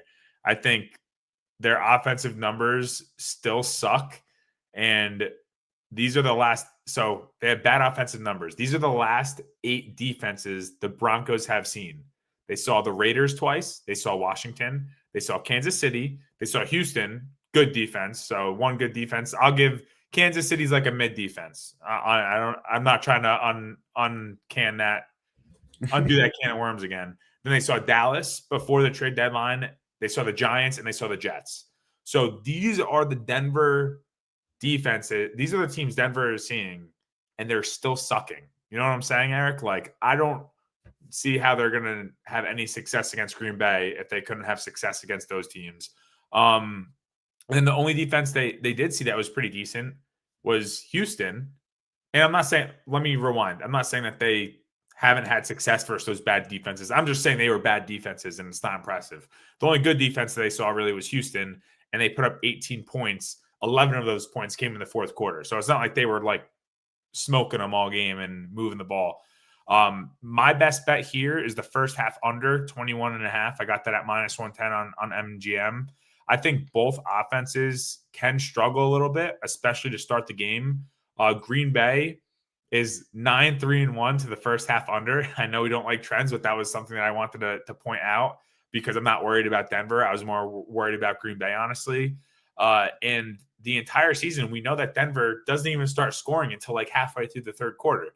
So that's why I'm isolating it to the first half. I like the full game over too. I think the first half under, I don't see 3 touchdowns being scored in this first half. So, yeah, I locked that in yesterday, sent it out to the Discord, got it at even juice, and that's where I stand. But I do agree with you. I mean, if Green Bay comes to like a minus 120, minus 125 on the money line, I can't see why I don't pull the trigger on that. So they're minus 124 right now at Yeah. Profit X. Can check the liquidity there.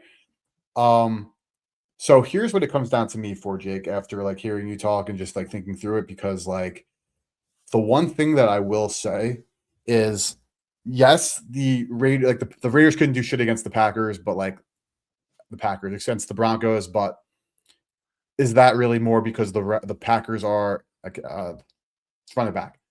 Raiders could do anything against the Broncos. Not really because the Broncos are like so elite, or it's because the Raiders are so dog water. The Chiefs couldn't do anything, but we know the Chiefs have offensive problems. Raiders again, Houston, we know their offensive problems. Dallas 24, that was a great performance, but we're going back to October here. We can't get too irrelevant here.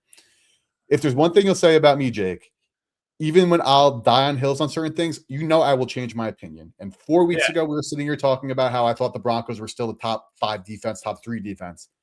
I don't believe that at all anymore. I think this defense is absolutely beatable. And on the flip side, the Green Bay Packers, they have had their ups and downs here. They're lost to Philly. They're lost to Carolina. They're no cover against the Bengals. They're barely cover against, or they're barely win against the Cardinals, no cover. The Packers are that team that I think is finding their form and is getting hot at the exact right time. And they are an absolute freaking problem. And I would be petrified to play them if I'm the Rams, if I'm the Seahawks, if I'm the Lions again somehow if they get in. Anybody. If I'm the Eagles. I am terrified of the Green Bay Packers. This, to me, is priced now at, yes, Mile High probably has the best HFA of all teams in the league. Still, Packers are favorites, but the number is going back to the Broncos a bit. So, like, I respect the market, but I think it's like a bit undervaluing how good the Packers are as a football team, defense included, and also now overvaluing some of the Broncos' recent wins because, yes, they beat Washington. They were a play away from losing against Washington, who, while they're horrible, like I said, they're still tiers to this shit. They're still better than like the Giants, the Titans, the Browns. Like they're not like the bottom of the bottom. That was a Mariota game, yes, off a bye, but like Washington still had like a great offensive output. Now they're playing again, arguably the best team in the NFL, arguably the best team in the NFC. That is such a stone cold difference than anything except for the Chiefs, which again, divisional game, Sean Payton, the Chiefs shooting themselves in the foot, a Patrick Mahomes red zone turnover, leading to that W there for the Broncos. So I think this is kind of egregiously mispriced to a degree. And I think that the Packers at 124 is like absolutely a bet. I don't have the numbers in front of me, so I'll do like a quick calculation to see if it's better to even lay the 1.5 than the 124 based on juice because the price is what matters.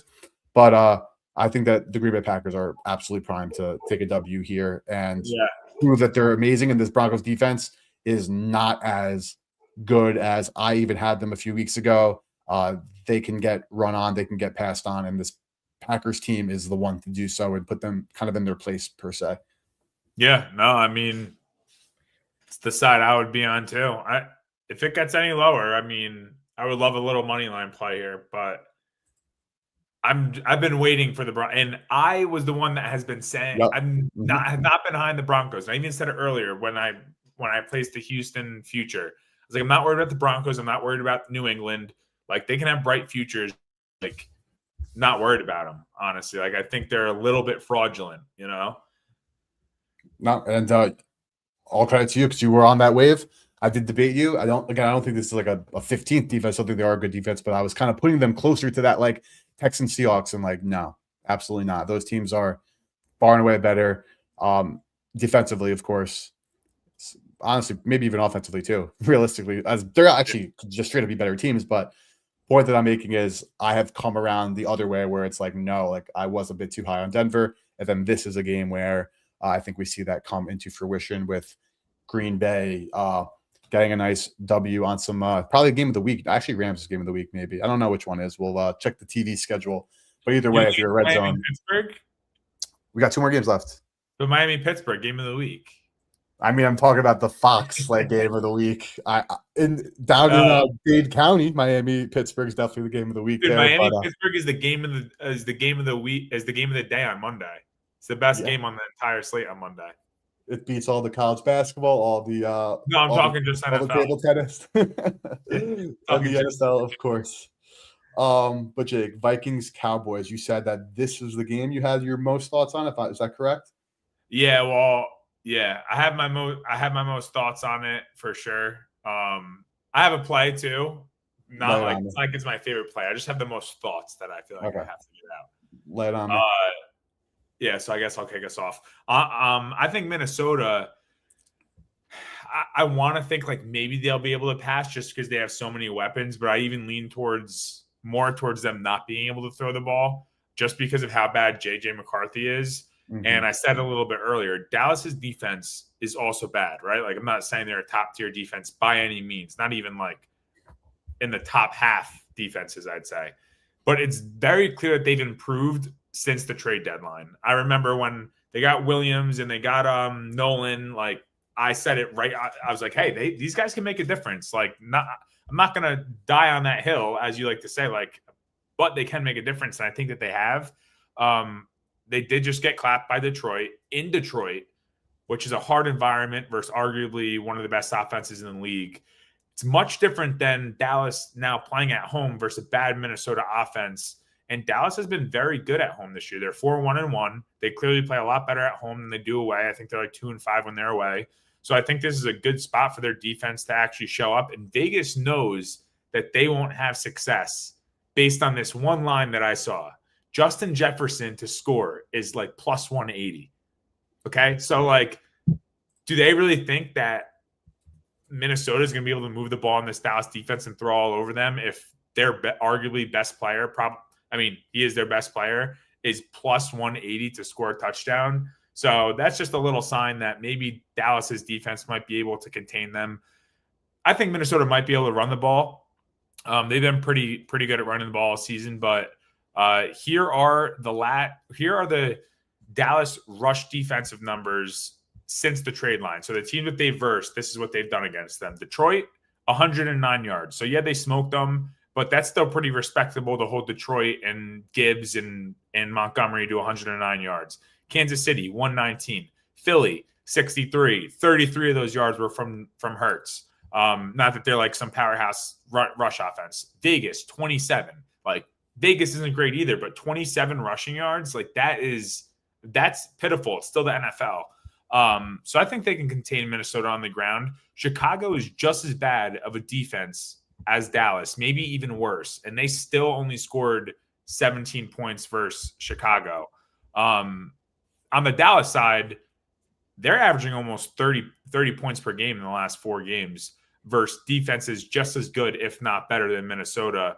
I just listed them: Detroit's defense, Kansas City, Philly, then Vegas. I mean, Vegas isn't that great, but still some other good defenses, and they're averaging 30 points a game. It's not like they're averaging like 20. 30 is a big number.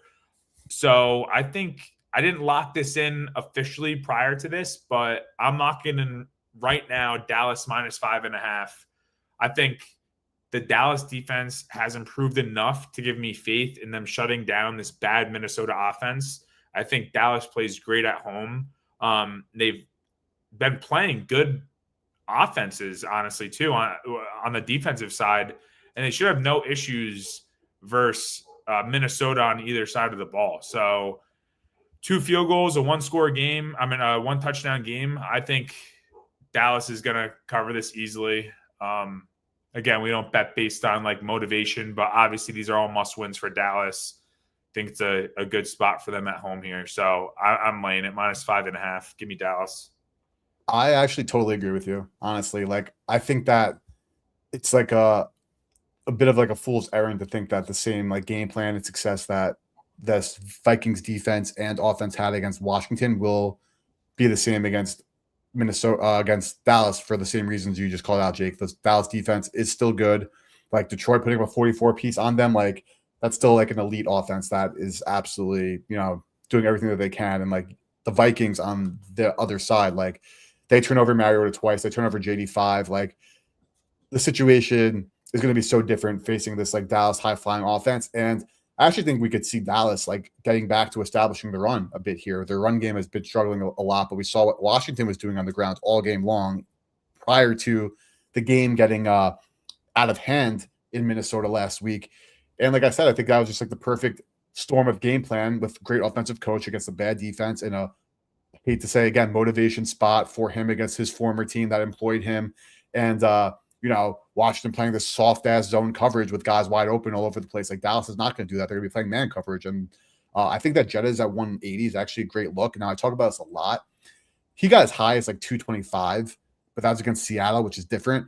And they were trying so hard to get Jettas a touchdown at the end of that game. If I was obviously still watching even when it was blown out, but I'm sure most of the country was not. But they were trying so hard to force feed Jettas. I think that could still happen, except in a different game script where when they're not up 31-0, when they're actually down a bit, that they're going to try to force it to Justin Jefferson. So I have no disagreements with you, Jake. I actually think you broke this one down really well. And there's nothing that you said that I'm like, even want to like devil's advocate with realistically, because I think that we're getting a little bit of inflation on Dallas, on Minnesota after last week, and deflation on Dallas after last week, where I think the Cowboys are pretty fair. I think this should be closer to 6.5 than 5.5. And yes, 5.5 is a dead number. And there seems like one more check here could be a 5, only 365. So like not really a 5. Hard Rock 115 though, 5's that dead number. Is there a 4.5?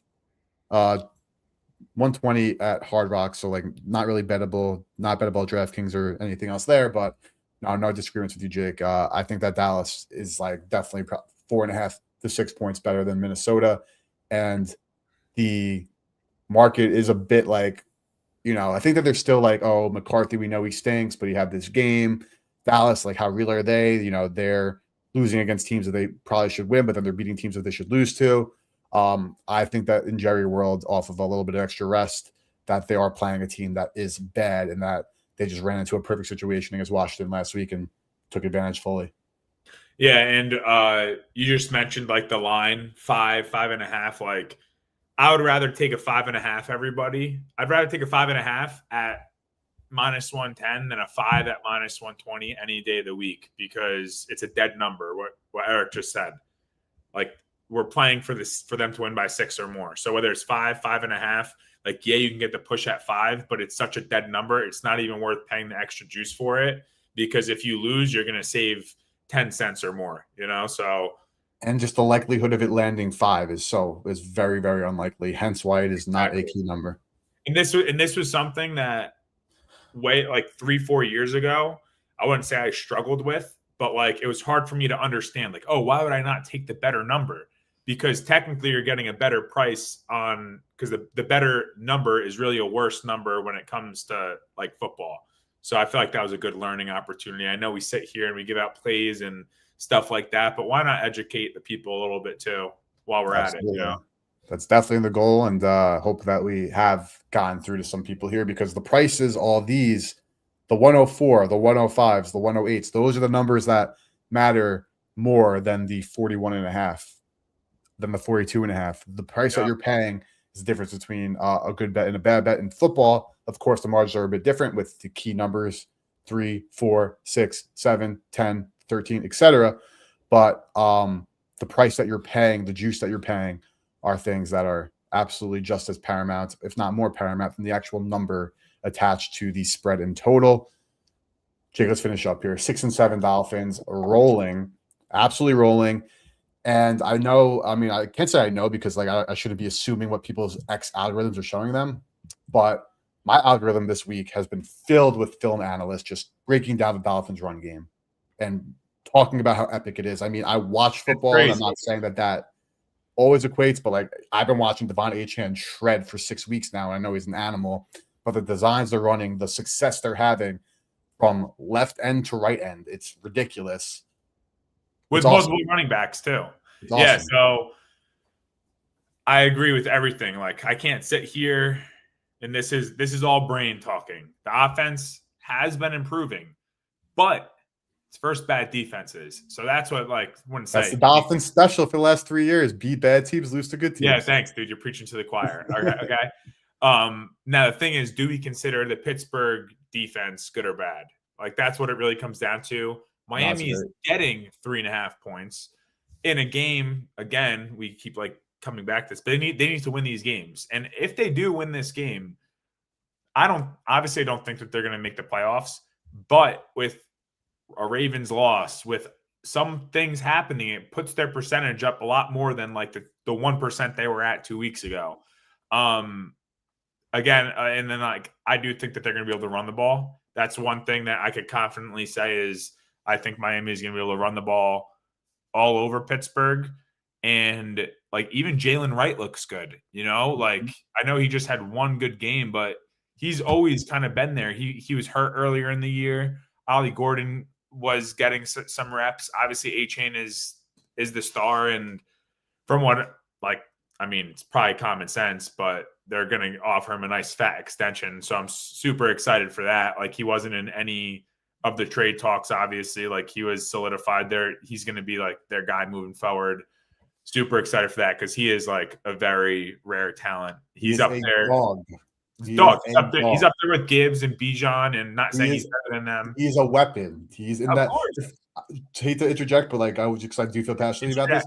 When you're on like again tier lists, like running back specifically, there is a weapon, then there's running back. Weapon is always better than running back, and Devon Achane is a weapon in the tier with Jahmyr Gibbs and Bijan Robinson, undoubtedly. And he catches the ball too. Like he's just a good, like talk about all around running backs. So I'm super excited that I heard that news. Super excited that like he's doing well. Obviously, on the Pittsburgh side, again, Miami's defense has been playing better, but like, are we impressed with them locking up the Jets, the Saints, Washington? Like before that was Buffalo, so that was pretty impressive. So I got to give them a little flowers for that. Which I called. Yeah, you did. You called them right on the money line too. So, I don't know if you necessarily drew it up that the defense was going to shut them down. Did you? I just had Miami winning that football game. Win is a win. 9.5 points. So I'm actually leaning towards the under 42 here. I don't really see either offense putting up many points. I see, as much as we don't want it to happen, a slow, boring primetime game. It's going to be cold as shit. It's going to be like 20 degrees, I'm pretty sure, in Pittsburgh. We know Miami doesn't typically play well in cold weather, even though they just go to MetLife and, pop off a W, but that's besides the point. And if they're going to be, I think Miami's going to try to run the ball right down their throats. I think there's going to be lots of running on both sides. So lower scoring game. But what I do like in the touchdown industry is I don't mind Jalen Wright at plus 300 to get into the end zone. I liked his utilization a lot last week, and he took full advantage of it. It's not like he had like one big 60-yard touchdown. He was in there. He got 24 carries, over 100 yards. I think he's a very good every down back. And I've been saying this since we drafted him. For the running back room for the Dolphins, super young, lots of potential. And they have every piece that they need. A-Chain, Wright, who's an all-around back, and then they have Ollie Gordon as like more of a power back, big guy, all young dudes. Super excited about that room as a fan.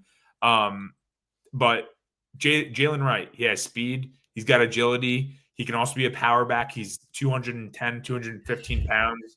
So I could see him on the goal line just getting a couple carries and punching one in. And we're not talking about like a plus 180 line here. We're talking about plus 300. So I think it's definitely worth a sprinkle. Didn't lock either of those in now, but I'll definitely be keeping my eye on it. And I like the under and Jalen Wright to score. So to answer your kind of rhetorical question, but still a question, is the Steelers defense good? The answer is no, but the Mike Tomlin magic, they're just a fortuitous defense. We'll go quickly right here. Defense, turnovers, tied for second in the league because somehow, some way, they are just forcing turnovers at every step of the way. Fumbles, interceptions, you name it, they're somehow on the right side of those. And that's the only thing kind of keeping me away from Miami. I actually love your under. And I think, honestly, this is a 42.5 DraftKings best price 110. Looking at other odds screen quickly, like that actually is the best price in the market. So I'm not going to lie. Like if we want to squad ride and lock in, like I think, of course, we have till Monday, but like we are staring at the best price as it stands right now. So like if you want to get in on DraftKings, now is the time. And I think I'm going to do it. When it comes to like winning the game, the difference is like Tua Tagovailoa, like in the cold, in the dropbacks with the Steelers pass rush, like are they going to Is he going to throw 2 picks? If he throws 2 picks, they don't win this football game. If he doesn't throw 2 picks, they're good because Aaron Rodgers is washed. He made some throws to DK Metcalf last week. But again, these big plays only come when they run a go ball and it's a 50-50 shot. And 50% of the time he doesn't catch it. 50% of the time he does catch it. After 3 weeks of not catching them, he caught a couple of them last week. So, and again, like the Steelers, like they're just the same team every year. We don't, like, if you want to know what's good with the Steelers, just go on sportsreference.com, look at their record for the entire Mike Tomlin tenure since Big Ben. It's 8-9-8, 8-9-9-8, 9-8, 9-8, 9-8. And they win it with their defense somehow, despite subpar quarterback play, despite subpar receiver play, despite subpar every play except probably like safety and linebacker and defensive line. So don't strong opinion, except I do think that the under is good. And like I said, this is the best price of market, 42.5. It's better than Circa right now. It's better than Penny. It's better than Hard Rock has it too. Eric, I'm in, baby. Jake is in. So 42.5. Let's go. I'm into. It's the best price in the market. I'm betting it as we speak. So yeah, best bet. Dolphins, Steelers under 42.5. A lot of running from Miami. If Tua keeps the turnovers down, which is still asking for a lot. But this Miami defense is improving every single week, and they haven't played any real offenses either. But the Steelers' offense is not real, and Miami offense to play really real defenses. The Steelers' defense isn't real, so I think a lot of ticking clock. I think the Steelers' run game can actually have some success against Miami's offense. So I think a lot of ticking clock, cold weather. Give me the under. Best price in market, 42.5 at DraftKings. Let's go, or Hard Rock. The DraftKings and Hard Rock are, yeah, literally right here. They're the 2 best prices in market. On my other odds screen, I don't have Hard Rock on there because I can't bet them. But for the boys on stream, Jake and anyone else who has access to it, got to be able to line shop there as well. Everybody who's watching, under on Monday, okay? It'll start your week off great. Who cares about what happens? You're gonna have to pay out on Sunday if you're on those offshores. You know what I mean? Let's go. Monday we start fresh with a banger, a lock. Let's do it. Jake, a mega double whale super lock, Eric. Might as well call it a collab. Charlie, gotcha. I mean, mega double collab whale. Obviously, use those words in jest, but super mega max double collab whale. Super mega max double collab. Yes, no, I'm in for 1.1 unit.